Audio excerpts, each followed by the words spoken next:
शादी का झांसा देकर 3 साल तक शोषण, आप जान से मारने की धमकी। पीड़िता ने लगाए इंसाफ की गुहार।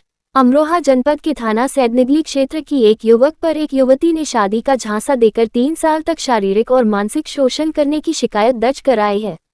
पीड़िता का आरोप है कि युवक अब जान से मारने की धमकियां दे रहा है और सोशल मीडिया के जरिए बदनाम करने की कोशिश कर रहा है। पीड़िता निवासी जिला मुजफ्फरनगर ने बताया कि वह देहरादून की एक प्राइवेट कंपनी में नौकरी करती थी, जहां उसकी मुलाकात शिवम चौधरी नाम के युवक से हुई।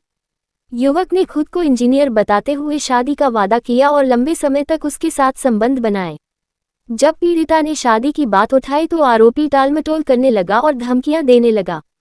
इस मामले में पीड़िता ने थाना सैदनगली में एफआईआर दर्ज कराई, लेकिन अब तक पुलिस की ओर से न्यायालय में चार्जशीट दाखिल नहीं की गई। पीड़िता ने बताया कि आरोपी उसे फोन और इंटरनेट कॉल्स के जरिए जान से मारने की धमकी दे रहा है और उसके दोस्तों के जरिए मैसेज भिजवा रहा है। पीड़िता ने जिलाधिकारी से मामले में जल्द चार्जशीट दाखिल कराने और आरोपी को जेल भिजवाने की मांग की है। मुजफ्फरनगर से हूँ। मैं यहाँ सैदनगली थाने में मैंने 27 मार्च को मेरी एफआईआर दर्ज हुई थी, जो कि जिस एफआईआर मैंने इसलिए दर्ज कराई थी क्योंकि वो जो लड़का था वो मेरे साथ देहरादून में जॉब करता था। उसने मेरी फैमिली वालों से शुरू से बोल रखा था कि मैं शादी करूंगा शीतल से। फिर उसने शादी करने के लिए 2 साल का टाइम मांगा था मेरे घर वालों से कि हाँ मैं शादी कर लूंगा जब मेरी बहन की शादी हो जाएगी ज्योति की। तो उसने शादी के लिए मेरे घर वालों ने टाइम दे दिया था उसको कि 2 साल बाद मैं शादी कर लूंगा। तो जब 20 मार्च को वो मेरे घर आने वाला था एंगेजमेंट करने के लिए, उसने आके अपने घर पे उसने फ़ोन बंद कर लिया। फिर अपने घर वालों से बोल दिया, उसके घर वाले जब मुझसे मिलने आए तो बोला कि मैं शादी नहीं करूँगा और मेरा लड़का तो शादी करने के लिए मना कर रहा है। पर उसके पापा ने बोला कि मेरा लड़का तो घर छोड़ के भाग गया है। पर वो घर छोड़ के भागा नहीं था, उसने घर छुपा रखा था। फिर मुझे फ़ोन करके बोलता है कि लड़का तुमने गायब करवाया है मेरा, पता नहीं कहाँ रखा है तुमने।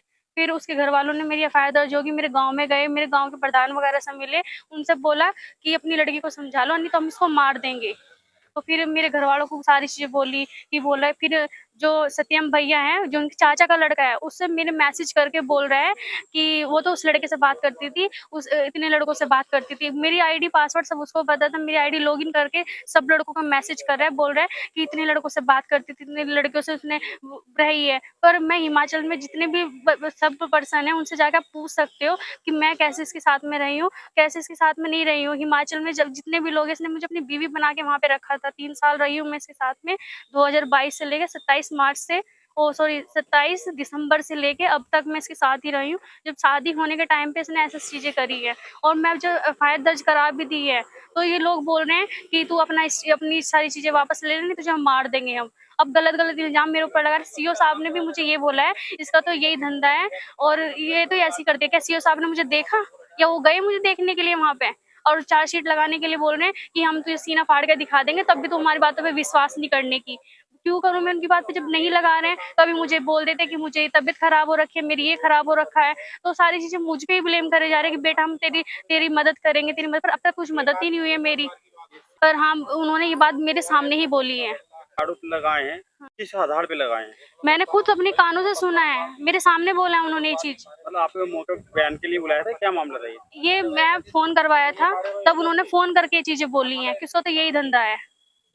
कि योगी जैसे सरकार कि में योगी सरकार में ऐसी भाषा है उनकी, जैसे कि कोई विलन किसी लड़की को बोल देता है कि उसके साथ रहिए, उसके साथ, क्या उन्होंने देखा मुझे ये सारी चीज़ें करते हुए?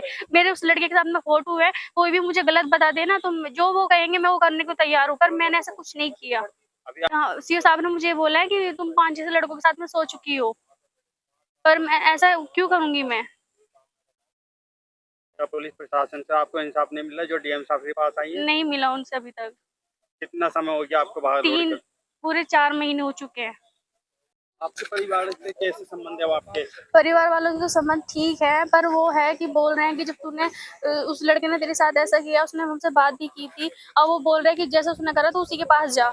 मैं बताओ वो जो मुझे रख नहीं रहा तो मैं कहाँ जाऊँ? तो इसलिए कितने कितने दिन हो गए परिवार से आपको अलग रहे हुए अपने? 2 महीने हो गए अभी तक। तो इससे पहले कहाँ रह रहे थे?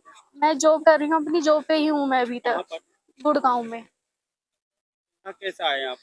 यहाँ पे मुझे बुलाया गया था, मेरे वकील ने मुझे बुलाया था, इसलिए मैं यहाँ पे आई थी क्योंकि उन्होंने कहा कि तुम्हारी चार्जशीट अभी तक क्यों नहीं लगी है, तो उसी के बारे में मैं यहाँ पे पूछने आई थी। पर उसने मुझे, मेरे दरोगा ने मुझे बोल दिया है कि अभी मुझे लखनऊ जाना है, तेरी वजह से मुझे इतना परेशान होना पड़ रहा है। पर वो कुछ कर ही नहीं रहे, मुझे हमेशा बोल देते हैं कि तेरे लिए तो हम सीना चीर के दिखा देंगे, वो करके दिखा देंगे, तो ऐसा कुछ नहीं होने का। सर जब उन्होंने बोला है तो लिखवाना पड़ेगा, क्यों नहीं? योगी सरकार में जहाँ तक बेटी बचाओ बेटी पढ़ाओ अभियान चल रहा है, वहीं दूसरी तरफ आप लोगों को इंसाफ नहीं मिल रहा।